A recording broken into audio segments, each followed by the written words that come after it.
Hey everybody, it's me again. It's been a while, but I felt like this was a very important time to come back and leave a message.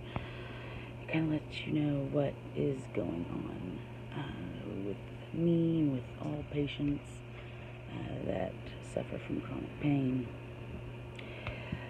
So, the CDC released some regulations a little while back about use of opioid medications.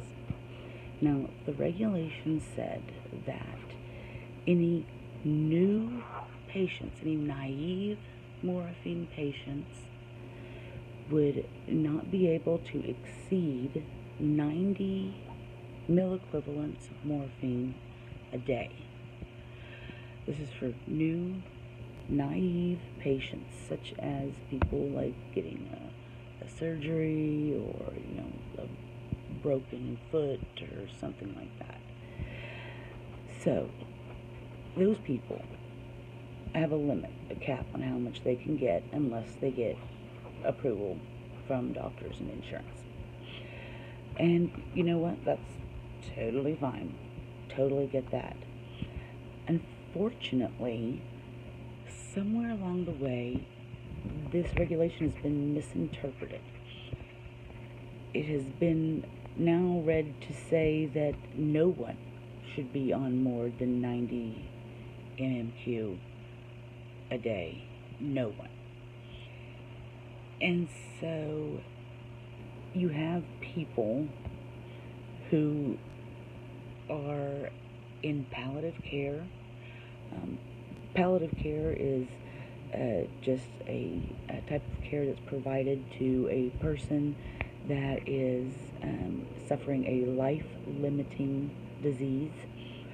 So anything that is never going to go away and is just a disease that is debilitating and reduces your quality of life and possibly the extent to the years of your life. So care provided to those people is called palliative care. For chronic ill patients, chronic pain patients, all those folks, all of us. Now, those people were supposed to be left alone because they're not naive patients. And under the CDC regulations, anyone in palliative care, end-of-life care, or current cancer treatment is not held, they are not held to that regulation. The 90 milliequivalents does not apply to those people. That would be ridiculous. It makes no sense. But the doctors have decided for some reason that they're going to follow these fake rules, these made-up rules. And they don't care who you are, and they don't care what you're going through. You're going to take 90 milliequivalents a day. End of story. And even worse, many of the pain clinics aren't allowing their patients to also use medical marijuana. When using medical marijuana in tandem with the opioids was one of the biggest pluses to having medical marijuana, because it helps the medicine work better and you can take less. That seems like a win-win to everybody. I don't see how that's bad, but some of the clinics are saying, a lot of the doctors are saying, no, one or the other. And again, that's not a regulation. I'm not sure how it happens where an entire community of people, the medical community, has just somehow been taken in by these fake regulations. And I don't know if it's true, but I did hear that there were a couple doctor arrests, doctors who were prescribing more than that, but it's not going to take any effect because there's no law. It's just a ridiculous arrest. It means nothing. It applies to nothing. So this has been really bad. This has been really horrible for a lot of people. including myself, where every month we go in and they are lowering our pain medication. Pain medication that we have been on, myself, I've been on mine for 7 years, completely functional, not an addict at all. I take those pills because I have pain and I need the pain to go away, and they are what works most of the time. And to take away the one thing that's giving me back some semblance of a life, then it just seems so wrong to know that you're going to be hurting people, to know that you're going to be like just devastating people. I mean, the suicide rate of chronically ill patients, chronic pain patients, is already skyrocketing. Already. Because people can't take it. I had a friend whose girlfriend had her gallbladder removed last week, and they refused to give her anything else besides IV Tylenol. I mean, people are going to stop getting elective surgeries completely if they can't get any pain medicine. Who's going to have a surgery with no pain medicine? It's asinine. Your whole body just got cut into, and they want to give you a fucking Tylenol? Pardon my French. It's just, I don't get it. I don't understand. How do they go home at night and live with themselves knowing how much pain they're causing?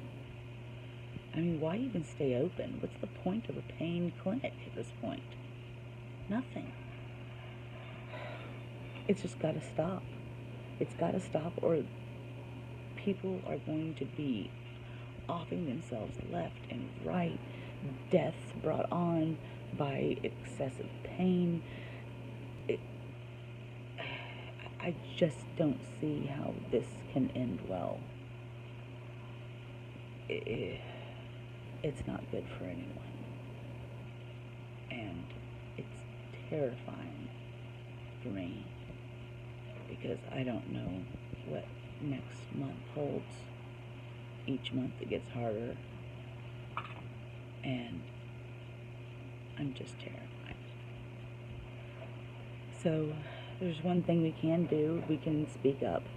We can shout it from the rooftops that this is wrong. So on September 18th from 11 a.m. to 1 p.m., second floor rotunda, Oklahoma Capitol, there will be a rally. Don't Punish Pain rally. If you have a loved one who is suffering, if you have ever been in pain and need pain medication and see the purpose in it and the worthiness in this medication, then help us. Help us stand up to them and help us have our voices heard and have us get the help that we need. Please, more people that show to this, the better we are. It's happening all over the country. In almost every single state, there's a rally. But we still have to show up. We have to be there. If we're not there with our signs, with our voices, with our bodies filling the space, showing them how many of us think this is just not okay. If we don't show up, we don't have any other chance. So just get there. You know, it's 2 hours of your life. 2 hours. If you know me, if you ever cared about me, loved me, please, I am begging you, take 2 hours out of your day on the 18th and come to the Capitol with me and tell them that this is not okay. Tell them that they have to fix this now, before more people die, before more people suffer needlessly. Please, make it to the Capitol on the 18th. You'll never regret it. It's not anything you'll ever look back and say, I wish I didn't do that. that you might look back and wish you had when it's your turn to be on an operating table and you have to come out and have no pain medication. It affects all of us, and it will at least eventually affect all of the entire world. I mean, it's not just pain patients. It's you when you break your leg water skiing next summer. It's your wife having complicated childbirth, and it's imperative that we stand up for ourselves. So please come with me on the 18th and help me stand up for our rights to not suffer needlessly. Thanks, guys. Peace.